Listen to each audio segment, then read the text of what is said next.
تو انسان کہاں سے بچھڑا ہے،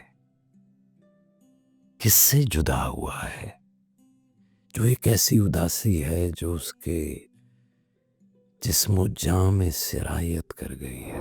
حضرت جلال الدین رومی علیہ فرماتے ہیں کہ غم اور درد وہ پیغام ہے جو روح بھیجتی ہے، ایک انر میسیجنگ ہے، اندر سے اندر ہی ایک پیغام آتا ہے، روح پیغام بھیج دیتی ہے غم کی شکل میں۔ غم پیغام ہے، اور پیغام کیا ہے؟ الا بذکر اللہ تطمئن القلوب، کہ تم خدا کی طرف لوٹو۔ یہ پیغام ہے، یہ انر سسٹم ہے۔ آپ کی اداسی آپ کو پیغام دیتی ہے۔ تو آقا نے سورہ طٰہٰ میں فرمایا کہ یعنی جو میرے ذکر سے منہ موڑے گا اس کی زندگی تنگی میں گزرے گی۔ تو جب بھی ہم اس کے ذکر سے منہ موڑتے ہیں، ہماری اداسی تو ہمیں بتانے کے لیے آتی ہے یار کہ یہ وقت ہے اپنے اللہ تعالیٰ کے ساتھ جڑ جاؤ، تم بہت دور چلے گئے ہو، اور اس سے پہلے کہ اس کی رسی دراز ہو جائے۔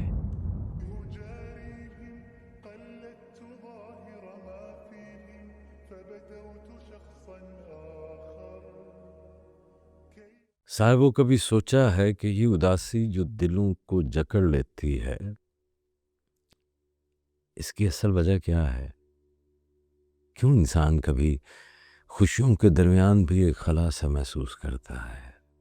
سب کچھ ٹھیک ہوتا ہے، بظاہر تمام زندگی کے معاملات صحیح چل رہے ہوتے ہیں، لیکن پھر بھی آنسو ہیں کہ آنکھ سے نکل آتے ہیں۔ ایک مسلسل ہجر ہے جو آپ کی زندگی کو لاحق رہتا ہے۔ تو اس اداسی کا، یہ جو ہماری ساتھی اداسی ہے، اس اداسی کا سبب کیا ہے؟ اداسی کی بھی تو اقسام ہے نا۔ ایک اداسی یہ ہے کہ آپ کا کوئی دوست کہیں چلا گیا، آپ اس کے جانے کے جدائی میں اداس ہو گئے، تو اداسی ہجر کے ساتھ ہے، جدائی کے ساتھ اس کا تعلق ہے۔ تو انسان کہاں سے بچھڑا ہے، کس سے جدا ہوا ہے، جو ایک ایسی اداسی ہے جو اس کے جسم و جاں میں سرایت کر گئی ہے، اور وہ اداس رہتا ہے۔ بنیادی طور پر اگر ہم دیکھیں تو ہماری زندگی کا زیادہ بڑا حصہ اداسی میں ہی گزرتا ہے۔ بیچ میں خوشی کے کچھ لمحات آتے ہیں، آپ خوش ہو جاتے ہیں۔ تو یہ اداسی کا جو سب سے بڑا سبب ہے، یہ سبب انسان کی روح کے ساتھ جڑا ہے۔ جب سے انسان کی روح نے زمین کا یہ سفر شروع کیا ہے، اِنَّا لِلَّهِ وَإِنَّا إِلَيْهِ رَاجِعُونَ، جب تک یہ راجعون کا سائیکل پورا نہیں کرتا، ایک بے سبب اداسی سے ہم ہمیشہ اس کا سامنا کرتے رہیں گے۔ تو انسان اپنی اصل سے، ہماری روح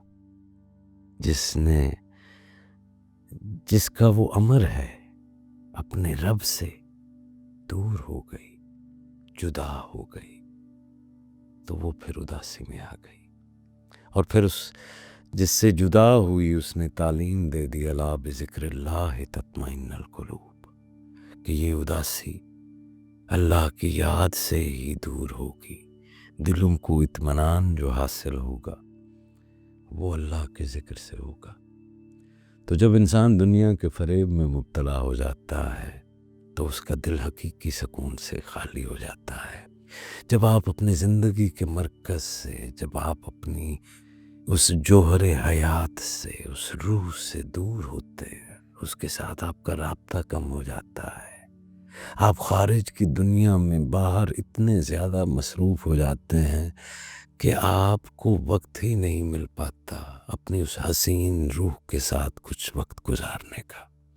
تو صوفیاء کرام کے نزدیک جب آپ اپنی روح کے ساتھ وقت نہیں گزارتے، جب آپ اس کی طرف متوجہ نہیں ہوتے، تو دراصل یہ جو اداسی ہے نا، یہ روح کی صدا ہے جو انسان کو بتاتی ہے کہ وہ کسی گمشدہ حقیقت کی تلاش میں ہے۔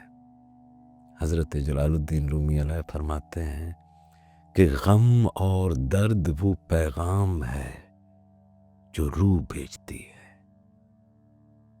ایک انر میسیجنگ ہے، اندر سے اندر ہی ایک پیغام آتا ہے، روح پیغام بھیج دیتی ہے غم کی شکل میں۔ غم پیغام ہے، اور پیغام کیا ہے؟ الا بذکر اللہ تطمئن القلوب، کہ تم خدا کی طرف لوٹو۔ یہ پیغام ہے، یہ انر سسٹم ہے۔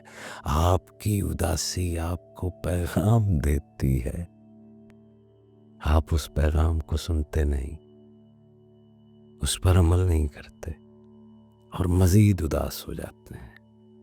تو جب ہم دنیاوی چیزوں میں خوشی تلاش کرتے ہیں، جب ہم مادے سے اپنے آپ کو بھرنا چاہتے ہیں، وہ مادہ جو خود 99.9% خالی ہے، وہ مادہ میرے خالی پن کو کیا بھرے گا جو خود خالی ہے؟ تو ہمارا خالی پن بھرا نہیں جاتا۔ تو یہ اشارہ ہوتا ہے کہ ہماری جو روح ہے اسے مادے کی ضرورت تھوڑی تھی، اسے یہ آپ کی شہرت کی، آپ کی دولت کی، آپ کے روب و دبدبے، آپ کے جاہ و حشمت، اس چیز کی تھوڑی تلاش تھی۔ روح تو کسی اور چیز کی طلبگار تھی۔ کیا ایسا ہے کہ امیر لوگ اداس ہی نہیں ہوتے، اور زیادہ اداس ہو جاتے ہیں، کیونکہ وہ اور زیادہ اکیلے ہو جاتے ہیں، کیونکہ وہ امیر دوسروں سے آگے نکل کر ہوئے ہیں، آگے نکل کر تنہا ہو گئے ہیں۔ تو آپ کی روح مادے کی اداسی میں نہیں ہے۔ یہ جو انجان سی اداسیوں میں آپ چلے جاتے ہیں، آپ سمجھتے ہیں کہ یہ کسی چیز، کسی مادے سے جدائی ہے، کیا اس کی طلب کی وجہ سے آپ کی روح اداس ہے؟ نہیں ہے ایسا، یہ آپ کی روح کی اداسی ہے، یہ کسی اور چیز کی طلبگار ہے، اور وہ جو چیز ہے جس کی یہ طلبگار ہے وہ اللہ کی قربت ہے۔ نبی کریم صلی اللہ علیہ وآلہ وسلم کی حیات مبارکہ دیکھیں نا، تو نبی کریم سب سے زیادہ ذکر و عبادت کرنے والے تھے، لیکن اس کے باوجود بھی جب آپ پر کوئی غم آتا تھا، مغموم ہو جاتے تھے آپ، تو آقا سجدے میں جا کر اللہ سے مناجات کیا کرتے تھے۔ تو نبی کریم صلی اللہ علیہ وآلہ وسلم کی گود میں پلے باب ولایت حضرت علی کرم اللہ وجہہ کا قول مبارک ہے کہ اداسی کا علاج یہ ہے کہ تمہارا دل اللہ کی محبت سے بھر جائے۔ تو اداسی کا اصل علاج ذکر ہے، دعا ہے، اللہ پر مکمل بھروسہ کرنا ہے۔ اداسی اس لیے آتی ہے کہ ہم واپس اپنی اس سورس کے ساتھ جڑ جائیں، اور اگر ہم نہیں جڑتے تو آقا نے سورہ طٰہٰ میں فرمایا کہ یعنی جو میرے ذکر سے منہ موڑے گا اس کی زندگی تنگی میں گزرے گی۔ تو جب بھی ہم اس کے ذکر سے منہ موڑتے ہیں، ہماری اداسی تو ہمیں بتانے کے لیے آتی ہے یار کہ یہ وقت ہے اپنے اللہ تعالیٰ کے ساتھ جڑ جاؤ، تم بہت دور چلے گئے ہو، اور اس سے پہلے کہ اس کی رسی دراز ہو جائے واپس لوٹو۔ تو صوفیاء کے نزدیک اداسی کی اصل وجہ روح کا اضطراب ہے۔ حضرت جلال الدین رومی علیہ رحمت فرماتے ہیں کہ یہ غم، یہ اداسی، یہ بے چینی سب دراصل تمہیں تمہارے حقیقی محبوب یعنی اللہ کی طرف بلانے کے لیے آتے ہیں۔ بزرگان دین فرماتے ہیں کہ جو اپنے دل کو اللہ کے لیے خالص کر لیتا ہے اس کا ہر غم راحت میں بدل جاتا ہے۔ اور وہ پھر اقبال نے بھی کہا نا کہ نہ بچا بچا کے رکھ سے تیرا آئینہ ہے وہ آئینہ، کہ شکستہ ہو تو عزیز تر ہے نگاہ آئینہ ساز میں۔ تو اداسی سے نکلنے کا حل تو یہی ہے، دل کی ہر بے چینی کا نسخہ تو ایک ہی ہے، اور وہ ہے ذکر اللہ۔ پھر اداسی سے نکلنے کا ایک جو سب سے اہم نسخہ ہے وہ یہ ہے کہ اپنے دن کا آغاز قرآن مجید کی تلاوت کے ساتھ کریں۔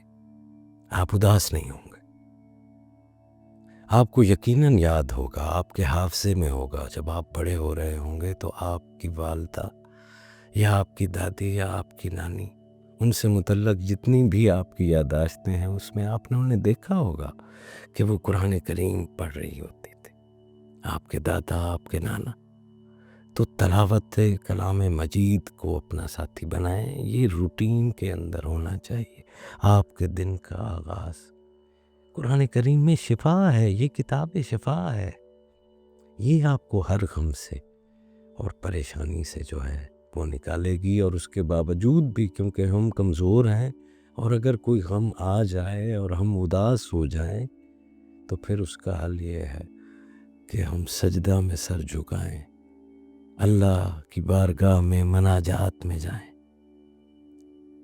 تو صبر اور شکر اور اللہ پر بھروسے کی سب مثالیں نبی پاک صلی اللہ علیہ وآلہ وسلم کی سیرت پاک میں ہمیں ملتی ہیں۔ ہمیں کسی کی طرف جو ہے وہ دیکھنے کی ضرورت نہیں ہے۔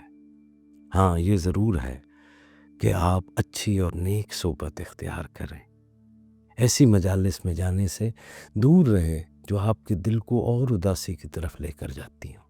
تو اگر اداسی محسوس ہو تو دنیا کے دھوکے میں مزید نہ بھٹکیں، یہ ایک علام ہے آپ کا۔ اللہ تعالیٰ اداسی آپ کی طرف بھیج کر آپ کی روح آپ سے مطالبہ کرتی ہے کہ میری اصل کی طرف واپس لوٹ آؤ، اس جوہر حیات کی طرف واپس لوٹ آؤ، اس زندگی دینے والے حی کا ذکر جو ہے وہ کرو، تو اللہ کی طرف لوٹ آؤ، اس کی محبت میں سب کچھ ہے۔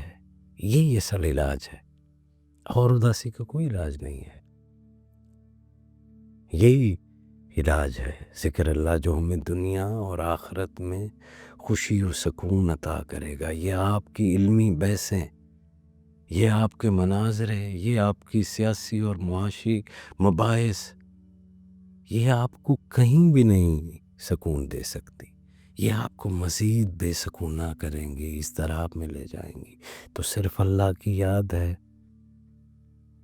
اس کو اپنی زندگی کا حصہ بنائیں، اور پھر دیکھیں کہ کیسے ہر غم راحت میں بدل جاتا ہے۔ تو آپ جدائی کا بھی لذت لینے لگ جاتے ہیں۔ تو اللہ کریم ہمیں اس ازلی اداسی سے نکالے، ہمارے قلوب کو اپنے ذکر کے اندر مصروف رکھے۔ السلام علیکم۔